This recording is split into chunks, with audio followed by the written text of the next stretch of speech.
Well, today we have got an Emmy and Golden Globe nominated actress. She has spent time in the world of Batman, Star Trek, Time Tunnel, so many things, so many 50th anniversaries that we're talking about. Here she is, Miss America, Lee Meriwether.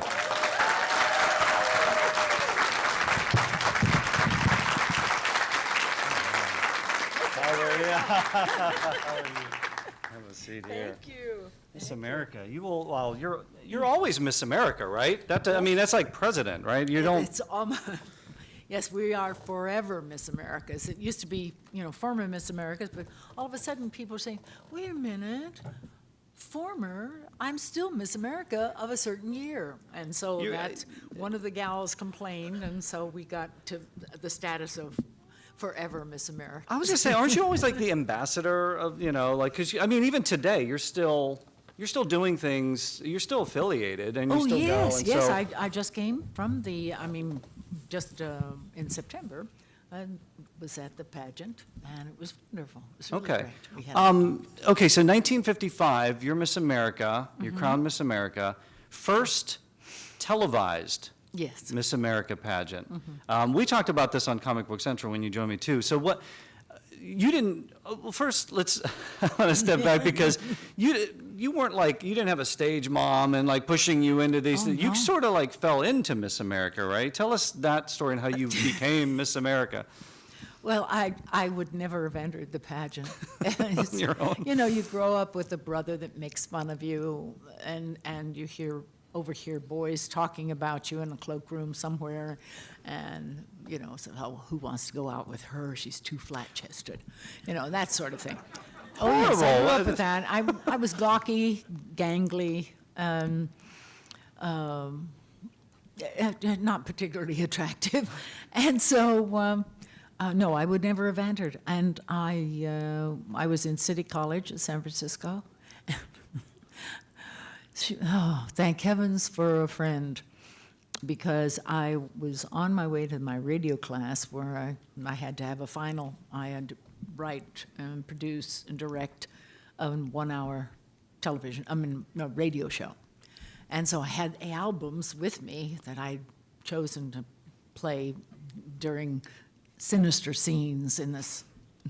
It was called, what did I call it? Something, Isle of Death. Only it was death row. And this is totally original, like you're writing, you're doing yes, everything. I wrote wow, all of it.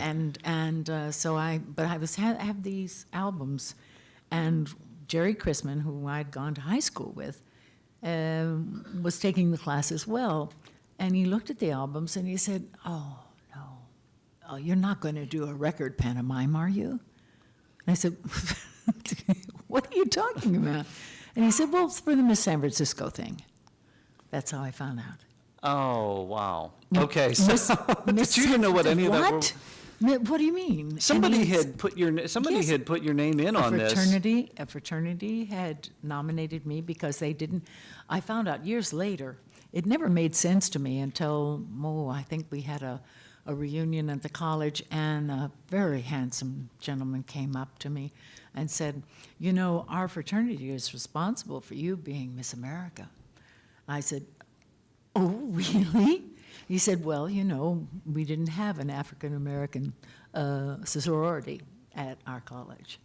And I said, "Well, that was very nice of you guys. I appreciate it because it all worked out well, but I didn't know anything about it." Yeah. And no one asked me if it was all right. So you found out the group, but you never found out the person yes. who nominated. And I didn't know about any of it until I realized that I had to do it because it was it was actually Jerry Christmas' idea. He said, "Go talk to the Dean of Women, because I think she's more or less coordinating it." I did, and she said, "Oh, yes, Lee, yes." And I said, "Well, what do I have to do?" And she said, "No one's contacted you?" I said, "No, this is the first time I've heard about it." Well, Jerry told me, And so she said, "Well, what I suggest you do first is to call your family." So I called home, talked to my mother, and she said, "Call your father." And he said, "Where are you?" And I told him what had happened. And he said, give me the number. Okay, I'll call you back. So he did all the investigating. He called the Chamber of Commerce and the Chamber of Commerce, because he had heard about the San Francisco pageant being run by ne'er-do-well, shall we say, at one time. That's a good way to put it. Years ago. Yeah. And so he just wanted to make sure that that wasn't still going on. Yeah. And no, the Chamber of Commerce head told him that junior chamber is taking over. It's on the up and up. And they're running it, yes, as it's properly should be run. Okay. But today, and then he found out, he said, and today you have to audition talent, today, to get into being in the competition altogether. And I said, well, what? And he said, well, I heard you doing Shakespeare around the house. And I said, oh, okay, yeah, well, I was working on the potion scene from Romeo and Juliet, but I hadn't learned it all, really. And he said, yeah, go ahead, you do that. So I thought about it, and on my long ride down to the hotel to audition, I kept going up. I couldn't remember the end of it. I got around Tilbot's Shroud and mandrakes being torn from the earth, and all of those are the things that I remember now. Yeah. But even then, I was having trouble with it. And so I thought, oh, I know, I can do a pantomime, which I had done the day before at the Letterman Hospital. I belonged to Rainbow Girls, and on weekends, we would go to various hospitals, children's hospitals and the veterans hospitals, and entertain. That was part of our service project. And the fellas loved it. And it was a typical high school girl, a typical high school dance. And she chews gum. And it's a silly thing, and it just is. So your talent for Miss America was pantomime. Well, no. Okay. Thank heavens, no. Okay. I never I would. was going to say, yeah, parameters are a little different back then in the 50s. It was a little more. Well, and then that's what I thought I would do until I got to the hotel. I forgot now the hotel where we all auditioned to get into it as a group. And I heard Moonlight Sonata being played beautifully. Gee. She's very good. Then I'm sitting outside. I mean, I haven't seen anyone, but I'm hearing it outside because I guess I'm the last one. And I hear Un Bel Dí being sung from Madame Butterfly. Really well done. And then I hear Swan Lake, and I went, oh no. And so the woman who had just let me in left, and so I snuck up, and I had about that big of a crack to look through, and I saw this girl in full costume and feathers. She was doing the Dying Swan from Swan Lake. I said, oh, I can't do this pantomime. I can't. I mean, that's so silly. What can I do? And the door opens. She says, oh, you're Lee Meriwether? Oh, you're next. I had nothing. Yeah. I had nothing. Forgotten Shakespeare and a really lame pantomime. At the ready. Exactly. And I thought, oh, please. And I started praying. I said, dear Lord, please help me. Please, please. I went in, and all of a sudden, he was very good to me. I said, I'd like to attempt to do a scene from a play that I did a year and a half ago. And I had done the one-act play, Riders to the Sea, by John Millington Synge. And it's a aging mother, my age now, 80-year-old mother from Ireland, lamenting the loss of her last son to the sea. She's lost 6, and he was the 7th son to go. And it's very poignant. And I told a little bit of the story, and then all of a sudden, I knew the first words to get me into the soliloquy, and I said, hand me the holy water, Nora. and I started. And it went along nicely. I went up a couple of times trying to think, oh, what comes next? I couldn't, and I'm keen, and I made wow. the sign of the cross. Everything started coming back. And it came back, and I was Wow. able to finish it. And I said, thank you very much. Put on my shoes, I had taken them off, and left. And I thought, well, at least I tried. So I relaxed, everything's fine. At least it wasn't a pantomime. Like it. Yo. But about a week and a half later, I got a letter saying I was one of the 16 semifinalists in the Oh, Miss San man. Francisco pageant. And that's It how worked. That's how I started. It Thank worked out. Heavens. Opened so Everything- many doors for you Oh, at that my point. dear, We're talking about yes. some of these things. Man, you go down, I don't know if any have been down to your table. Yeah, you're autographing all weekend, but you just see like all the pictures laid out. It's just like, Oh. it's all of our childhood coming back at us, and it's just like all these different roles you can, especially 50th anniversary for some of the things we talked about. Batman 66 coming into play. You were in Star Trek. Yes. You were in the original Star Trek. Time Tunnel, as you reminded me. You're like, hey, it's 50th anniversary of Time Yes. Tunnel, too. So we're going to talk about some of these things. We'll get some questions from the audience. So there's a microphone right here in the middle. So if you have some questions for Miss Meriwether, you can start to line up. But look, one of the things, I definitely excited about talking about, we're talking about Batman, the movie. So sort of take us, and unfortunately, director Leslie Martinson, Yes. we just lost him Just at the passed beginning away. of this month, just a few weeks back. He I was know. 101. I know. Now, He was amazing. and he also directed some episodes of Barnaby Jones, correct? I think he directed like 9 episodes of Barnaby Jones. Now that I am not sure of. Okay. It's so funny because, no, I think my association with Les was always with Through the Batman. movie. Yes, I don't remember him. What was he like as a directing director? Barnaby. Because sort of take us back to that era. And again, if you're sort of originally planned for the movie, and then the TV show would be playing and go huge while the movie's in, and the studios were like, no. So they started with the television series, Yes. then went into the movie. So kind of put us in. Boy, the shooting schedule was just crazy for this thing. Well, I was not part. A lot of people are confused. I was not part of the television series. Julie Newmar was the first Catwoman. Yeah, she originated the role. Yes.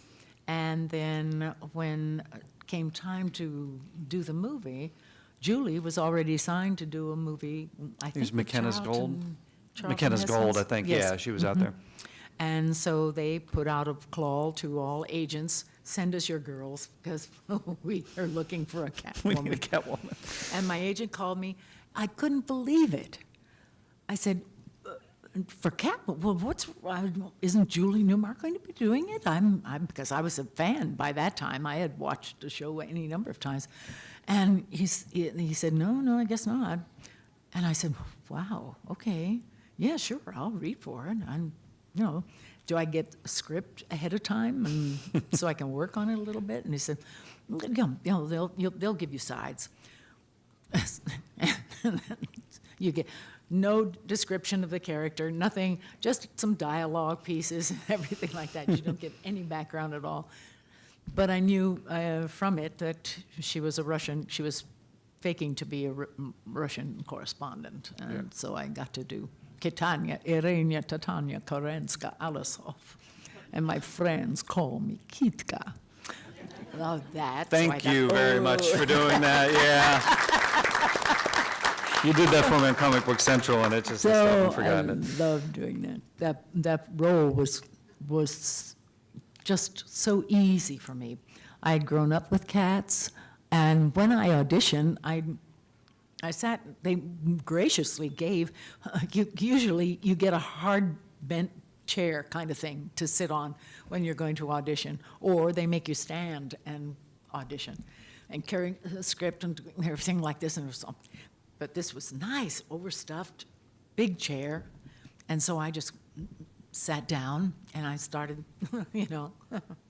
as I got myself ready, like this, and needed the, like this, and then started the thing. So I was cat on full. I was there. And then because when I came in originally, I stood, And I said, hello, Lee Meriwether. Nice to meet you. A little higher voice. And then when I sat down, then I became lower, slower talking. And I thought, because I should be sort of sexy. I thought that was sexy, but I don't, you know.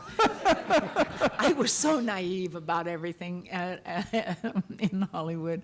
But anyway, I tried. And so, but I did. I needed and did all the things that, cats do.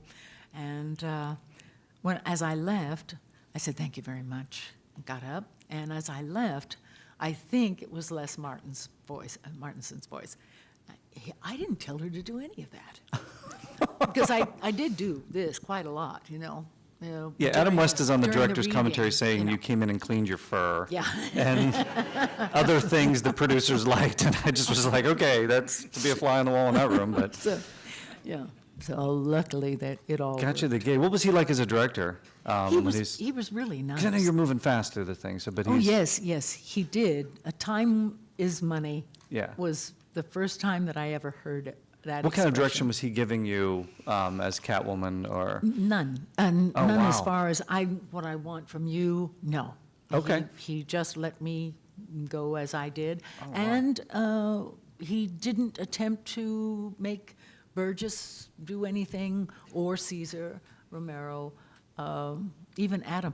The only time we were really directed was when Adam and I were in bed together. We're there at the, not that kind of, I was playing the mysterious Miss Kitka, and I've been kidnapped, and so I'm frail, and I'm in the bedroom area of the whatever it was. I could never figure it out, to tell you the truth, but anyway. And so Bruce Wayne comes in to save me or something. Yeah, they're pretending you're wasn't Batman. kidnapped, and it's in the Yes. sort of villain's lair on the Yes. 45-degree angle that you're, yeah. Yes, and so he into the bed with me, and then I remember he wants to talk onto his, was it wristwatch or something? It's been so long since I've watched the movie, I can't remember. It's terrible. But it's a very curious thing for a man to wear, or something like that, And but we had such fun. But that's the first direction that Les said, can you move just a little closer together? Come on. That's the only thing that I Wow. remember him ever saying. Yeah, there's supposed to be some chemistry between, yeah. And yeah, so we did, and Adam was so sweet and so nice, and we just got along very well, and he has such a wonderful sense of humor Yeah. that it's just, I was tickled and so pleased to be working in a big studio movie and all. It was wonderful. Well, there's a great scene of you too, because you came back. You did appear in the second season, in a Yes. two-part King Tut with the great Victor Buono. Yes. But there's a very cool ending to that episode It's with certainly- Bruce. Yeah, your chemistry. Yeah, you Oh, definitely had the yes. chemistry in that scene with the milk and cookies. If you haven't seen it. Yes. Did you have milk and cookies with Adam West? Did you ever have milk and cookies with Adam West? No, Oh, that was okay. the only time. In our brain then, just in our brain. Yeah, so we're talking about all these other things. We'll get some yeah, questions sure. here. Yeah, all these different Project Time Tunnel, we mentioned Mission Impossible. So yeah, why don't we go ahead and take the first question? Hello again. Got to see you yesterday at the table. My wife and I were dressed up as the Adam West, Oh, yes, Batman and yes. Catwoman. Yeah.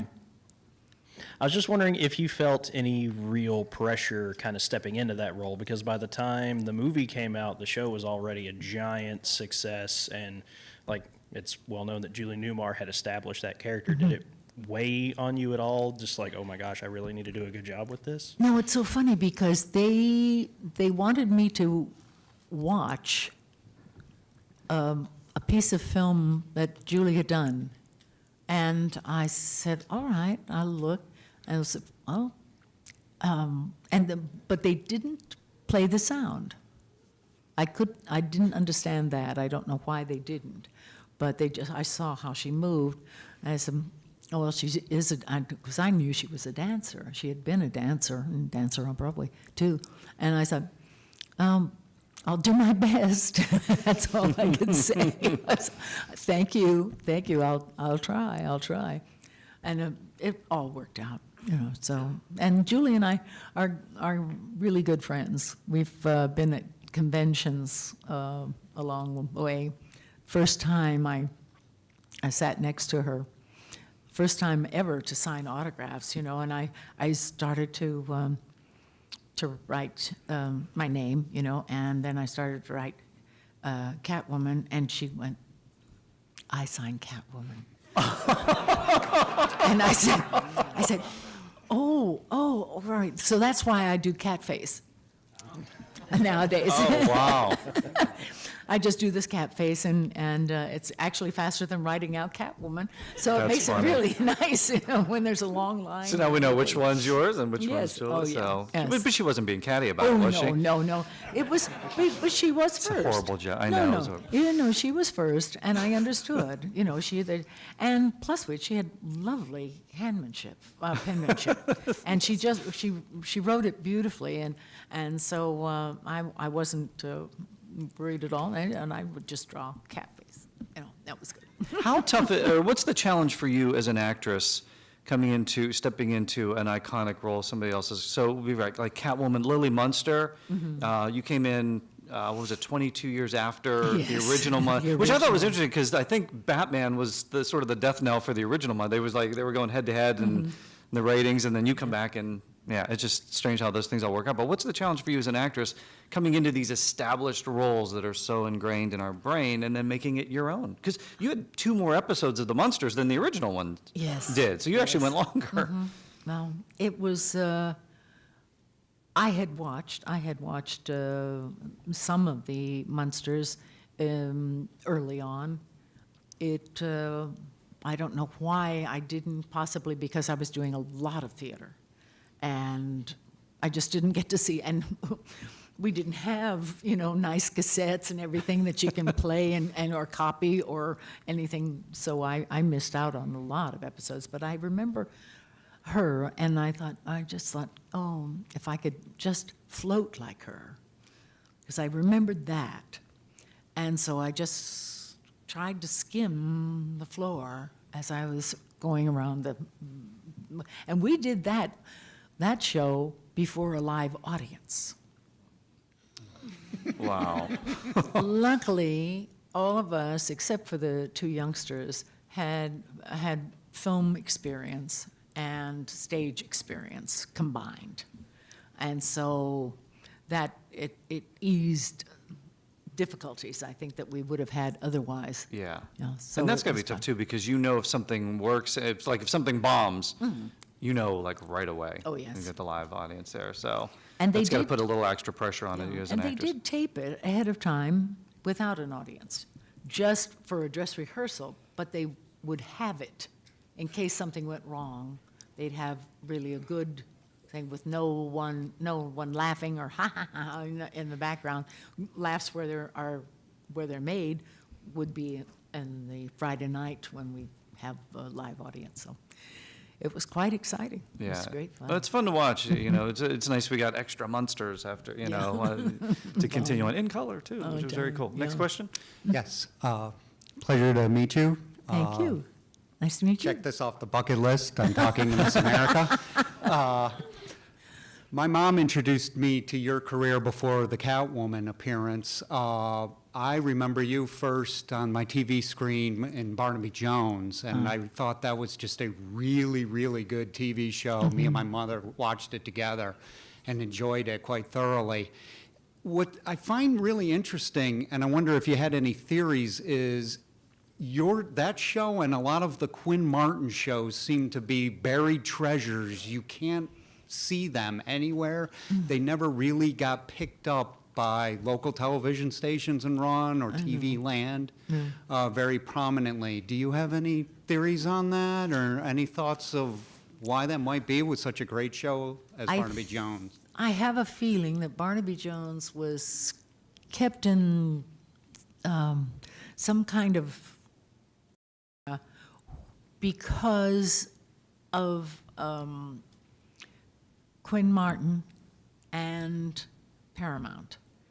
Something happened between those two entities that kept it for so long.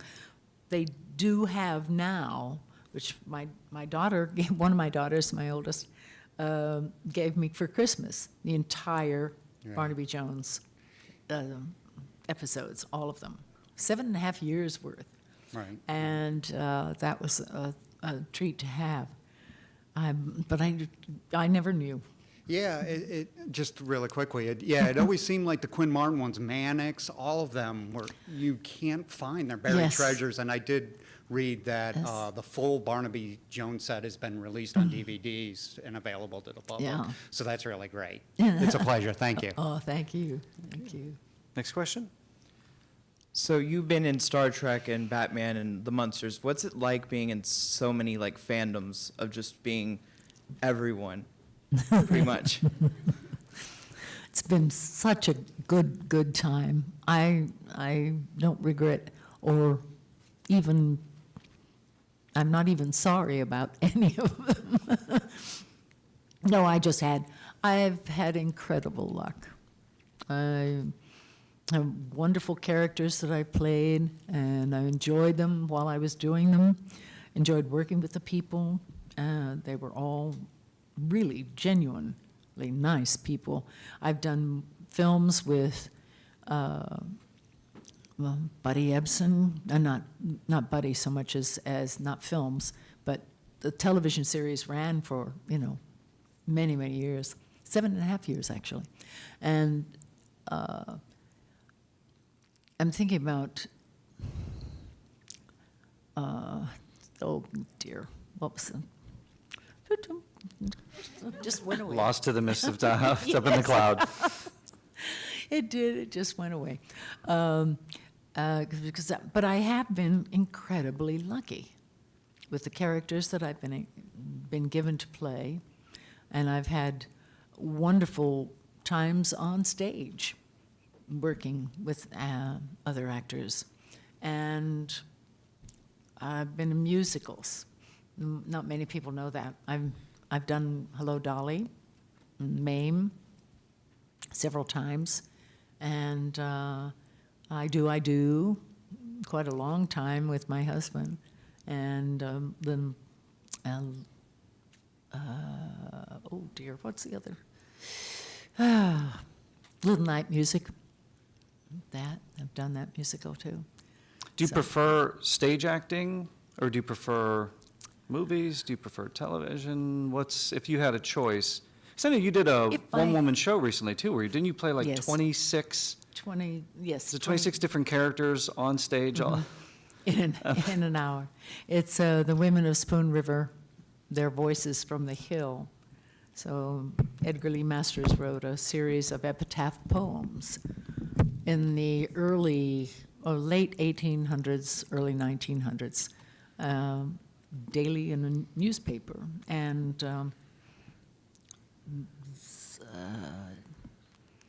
Charles Aidman was an actor who was the first to put them all together in a play form. So it was very easy to, and I understudied the women going to New York, but I was pregnant with my youngest, Leslie, and so I couldn't go. But I thought, someday I'm going to do this as a show myself, because he was not around to continue the show, placing it and everything. Right. And so I did, and worked on them in workshop at Theater West in Los Angeles, and I love working in the theater. Do you enjoy that more, or just different? Actually, I do. Okay. It's something about having the immediacy of the audience there. You know whether you've been good or so-so or unacceptable. There's a connection Oh, there. yes, Yeah. yes. You can feel it immediately. Because I think even in that, when you're addressing the audience on some occasion too, aren't you? Or it's almost like a dialogue in Yes, some well, parts. I'm yes, because in that case, I speak for the women who have died and how they died and why they died and their various feelings about the people that would come and be by the graves. And so it changes. It's really interesting. It's a fun show to do. I mean, it sounds terrible, I Yeah. know. We're all dead, you know. But Did you bring them to life? yes, Did you bring them to yeah, life? I Good. try to. Yeah, we have another question here? Yes, Yes. My name is Aurelia, and I grew up with two things. One, with my family, we would gather around the TV set every night, whichever night it was that the network would have Barnaby Jones on, and we would watch Barnaby Jones. And my dad, of course, liked Buddy Ebsen, and my mom liked the Sun, and but my favorite character was always you, because I just thought you were really cool. And I also grew up as a child, much younger than that, watching Batman with Julie Newmar and stuff. And when someone told me a little bit later on, when I was watching the Barnaby Jones, that you had made the movie, I went back and watched that and thought it was so awesome that when that during that time I went at Halloween, and my mother helped me make this really incredibly kind of black Catwoman-y costume. And I went to our local civic center or whatever. And I mean, I've never won anything in my life, and I was doing all this cat stuff and stuff from the things I'd seen you do, and what I'd seen Julie do, and they gave me the grand prize, and I was like about 5, and I was like beating out all these like teenagers and adults and stuff. And it was one of those things that was really special. Do you ever, did you ever, feel like, that there should be like kind of like a Catwoman kind of duke off or something, because you guys are the same but so Asking for a so cat different. fight? It's like What a is super that? cat fight, yeah. They've done so many different things with the Batman universe. I always was kind of half expecting they might do something like Oh, that. that's Two fun. Catwomen Or that, enter, one the leaves. Catwoman gets split in half or something. I'm going to be a Star Trek, never mind. But something like that. I was kind of half expected something like that. Oh, that's hysterical. I'd love it. It would be such fun. Julie and I have done a play together, actually, for a short period of time, and we had great fun. But there was no cat fighting at all. No, but I mean, So- just that, Oh, but that's fun. You're both on your best behavior, right? Oh, absolutely. Always. Always, yes. Robert. You're always perfect, right? Oh, thank you, thank you. I love your Thanks for- costume. It's, too. Thank you It's so great. much. I volunteer at the Cincinnati Zoo, and this is what I wear during our winter, during our fall, when they have Halloween, and we have other people that go around in costume, but the volunteers in our areas are allowed to wear something with our uniforms, and so this is my winter uniform. You've inspired a generation of great. Catwomen. Yes, yeah, that's Cool, great. thank you. Kind of cheat a woman because we've already got a Catwoman. Yes, Actually, we've got 2 very good Catwomen. thank you. Next question. That's great. Hi, Ms. Meriwether. Thank you for being here, first of all. Thank you. Secondly, in the 90s, you were on a late night talk show. It was like a parody of like The Tonight Show called Space Ghost Coast to Coast. In an episode of that, they asked you who your favorite Catwoman was, and you said it was Eartha Kitt. And my question is, do you still feel that way? Oh, And why yes. do you feel like Eartha Kitt was better than you? Because Eartha had the voice that we all wanted, and that's the closest I can come to. Now, as I am older, my voice sort of goes there, and I can do that now. But I loved her voice. And then, of course, I had seen her when I was 13 years old. I saw her in New Faces of 53 or 4, somewhere around in there, in San Francisco. And I thought, her voice. And then all of a sudden, boom, there she is. She's now Catwoman. I said, I knew she had a voice like that, and I she's great. And I just, I was thrilled. And then I got to meet her after, whereas the three of us, Julie, myself, and Eartha, gave out awards at a television symposium, whatever it was, and we gave out awards to different people. And so we took turns at the microphone. But when of course, when she got there, the voice just lowered and was slower, and she's purring into them. And she was her Brought a whole different, yeah, she brought goosebumps. Oh yeah, she's a whole good. different She process was to the good. role. Gone too soon. Yeah. Thank you. Oh, you're welcome. We mentioned too, 50th anniversary of Time Tunnel. That's something that you're well known for. Talk a little bit about your experience working on that. And did they always talk about, because the show kind of didn't end. It kind of looped. Did it loop back to the Titanic? Like they were all like they were in eternal reruns or something. But did they ever talk about? I think Ending it? I think Irwin planned it not to end because I remember I was on a tour. Oh, where was it? I think my mother and I went to Egypt, and on the ship, here were two time tunnels put together as a movie. Oh, and it had subtitles of in foreign language, but I didn't know the foreign language. Right. So it was very disconcerting to watch this On the ship. But it was really fascinating, and so I thought, that's why he didn't finish it. So there's no ending, so that Yeah. it can continue. You can always come back and to I think that that's what he planned. Okay. I'm not Did sure. they ever talk about bringing it back? I know there's Yes. novels where they kind of end. I think your characters get together or something. But did Yes. they ever talk now about bringing it back? They did. They had With Bob you on some Colbert. level? Yes, Bob Colbert and Jimmy Darren and myself were called in to have lunch with several executives at 20th Century Fox, and we're like, what is this? What is going on? Because we've kept up our friendship over the years doing conventions, and so we know each other, know each other well, and so well, why do you think we're here? I don't know what's going on. Well, I don't know. Let's see what happens, and all that, and they talked about the series and talked about the possibility of doing it again. And they didn't say, we'd like you to be part of it. They didn't say, well, it'll probably start filming in another couple of years or months.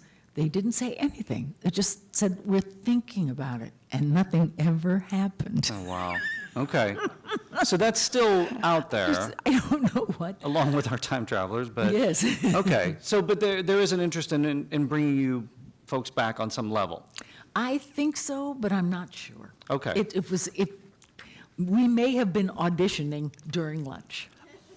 That's the one thing that Okay. I came up with when we left and we're talking, and Jimmy was saying, what the was that all about? Yeah.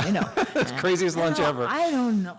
And they both, the guys are talking, and I said, well, do you think they just wanted to look at us all together now that we're older? Yeah.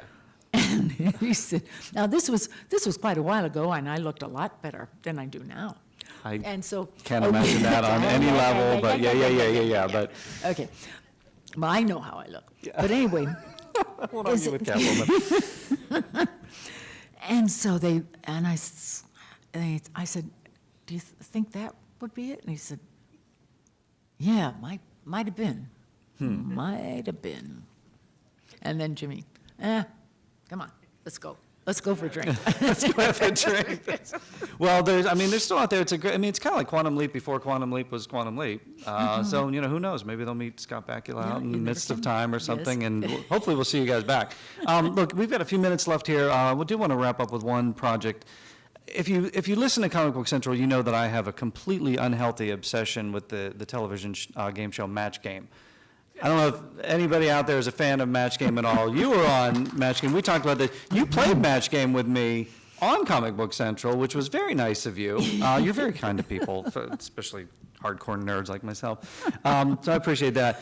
If you can tell us the story that you made. There's a scene that was cut from Match Game. There was a question that came up with Dracula playing hockey. Yes. And then we'll tell that, and then we'll play a little match game with the crowd here. But if you could tell us that story of one that was I lost. always felt at such a disadvantage on Match Game because here are fellows that make their living in comedy, and they're behind me or Yeah, Richard wherever, Dawson, you've got Charles just Nelson Riley, yes, yeah. and Brett. Brett Summers, Oh, the my great gosh, comedians, Fannie Flagg, just Betty White, yeah. Penny, all of them. I mean, and I tried to kind of be funny a couple of times, and it wasn't funny at all. You were in the beautiful woman seat, by the way, too. They put all the beautiful women right in that. But thank you. I didn't know it was that. It was. So that was the first time. I Trust heard me, that. I'm obsessed with the show. But it was Dracula's playing hockey. Dracula playing hockey, and he's really upset because he didn't get to blank the puck. Pretty So- easy one. Yeah, pretty Yeah. straightforward. Yeah, we know match game. We know what everyone's going to Okay. write. And they came to me first, and I said, Dracula was very upset when they didn't let him suck the puck. And everybody laughed in the audience and everything, and show's over, and they come to me and they say, Lee, you have to, Didn't you Yeah. mention that they had said, you'd started off with one other line. You said that he was the biggest. oh, yes, yes, that's right, I just sucked the Because puck. you had your joke ready. said, well- Everyone's going to write suck the puck Yes, suck the puck. on it. Yeah. But you had your And I one-liner said, ready. Well, everybody knows he's the big puck sucker in town. That was the one. And so the producer came out and said, Lee, we're going to have to film yours later. I said, what? No, your answer for that one that you did. And I said, it was funny. Everybody laughed. It was the first time I really got a guffaw from the audience. And You topped the comedians. I was really just, I was thrilled that I thought of something really funny and everything, and I said that, and all that. And so then I had to do it over, and I said, and then I didn't say anything. I just said, You just wrote your answer. and, because he had sucked the puck. And nothing. Yeah, and your laugh is lost to the mist of time. Oh, I didn't get it. But we know it now. We Yeah. know that it's out there now, the match game. You up for playing around a match game with somebody here? Oh, We'll close this out here. So we're going back to Yeah. 1976. What kind of? We're going back through the mist of time to 1976. George Kennedy, the late great George Kennedy, is sitting right above you. Oh, bless He his was heart. he was playing the super match with a contestant. I'm going to do that one there. I've got a match game card for you. Just bringing back any memories now. Don't write "suck the puck" on it. And who wants to play match game?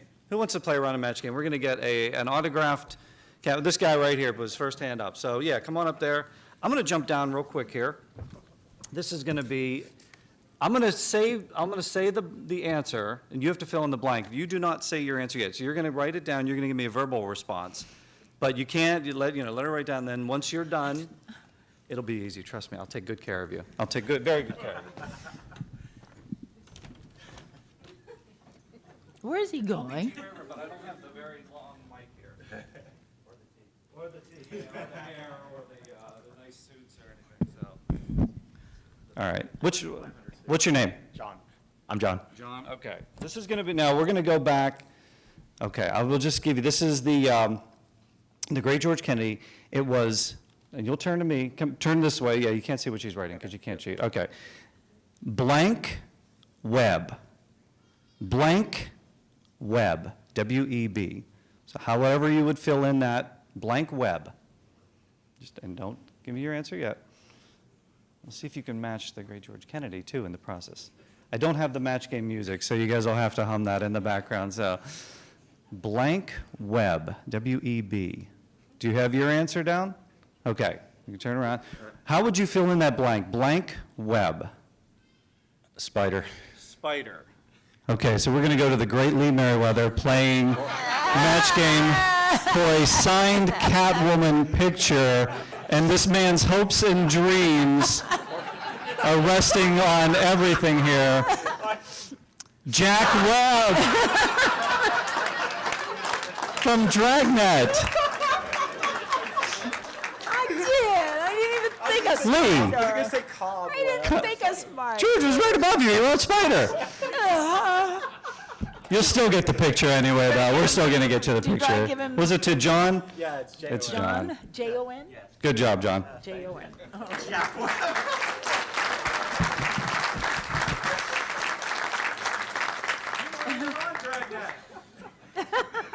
I was. Are you? Yeah. once.